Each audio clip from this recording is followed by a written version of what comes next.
Well, hey Dream Team, welcome to another episode of The Five. Thank you so much for taking the time to watch this video.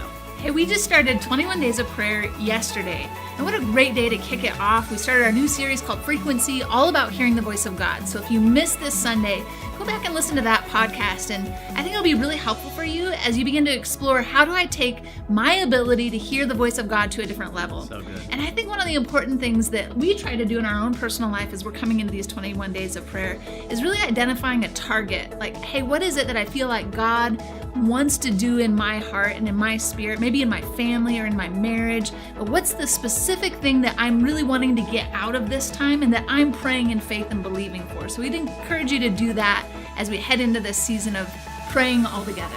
That's awesome. I know for my life, I'm just asking God to completely refuel me. A lot of times in the summer, there's so much busyness and activity and planning and vacations and everything. I'm just asking that the Lord would just bring a fresh wind, just a refueling, kind of like pulling up to the gas station and filling up the car. That's what I'm asking for in my own life. So just begin to center in, what is God asking me to do over this 21 days? We're believing He's going to do some amazing things in our lives individually and as a church.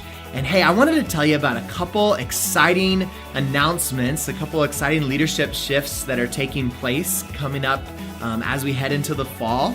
And the first one I want to talk about is in our small groups area. And I just want to say I'm so excited and proud of all the work that Joe DeWitt has done over the past several years, leading and directing small groups. And Joe's not going anywhere. He's going to continue to do that. But over the last year, we've had some conversations about just how important groups are to Sun City Church and how I can get more of our leadership team focused on developing groups, multiplying more groups, but really improving the quality of the groups and the experience overall. So I've asked Jeff and Kim Scalf to start to focus some of their time in small group leadership and in a director role as well.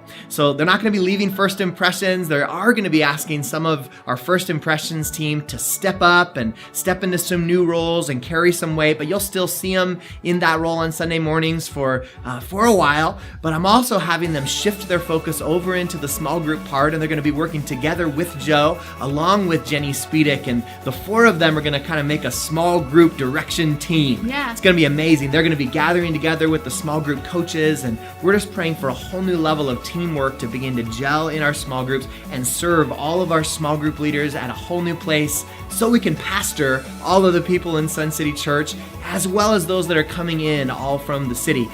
So I wanted you to know about that. If you hear Jeff and Kim talking about small group stuff, it's because I've asked them to do that, and we are so excited for the impartation that they're going to bring to that area. And the last announcement we have for you today is another leadership one. As you know, for the last year or so, Jamie and I have been serving in the role of youth pastors, right? We've been there on Wednesday nights and coaching the team with content and spending time with some students and really putting together structure and system. And just, man, the youth ministry has done great this last year. There's more students attending Sun City today than we've ever had before, and just the feel and culture on a Wednesday night is amazing right now. But I'm excited to announce to you that we have decided to invite Shalom Knight, our very own administrator extraordinaire. We've asked her to step into the role of youth director. And it's honestly something that I don't think very many people are that surprised about, especially if you've been there on a Wednesday night and watched her with students. And she's been someone that's really earned the respect of her peers.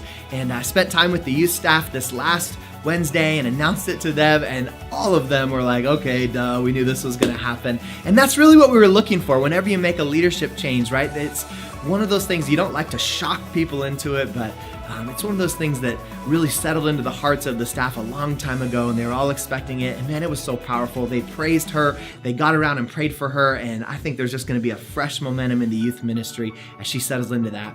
We're going to develop a track for her over the next couple of years to be licensed as a pastor, and we're excited for that. But I wanted to invite you to prayer tonight. We're going to actually be praying over Shalom as she steps into this new role as a youth director at our first 21 Days of Prayer gathering. So please join us tonight at 6:30.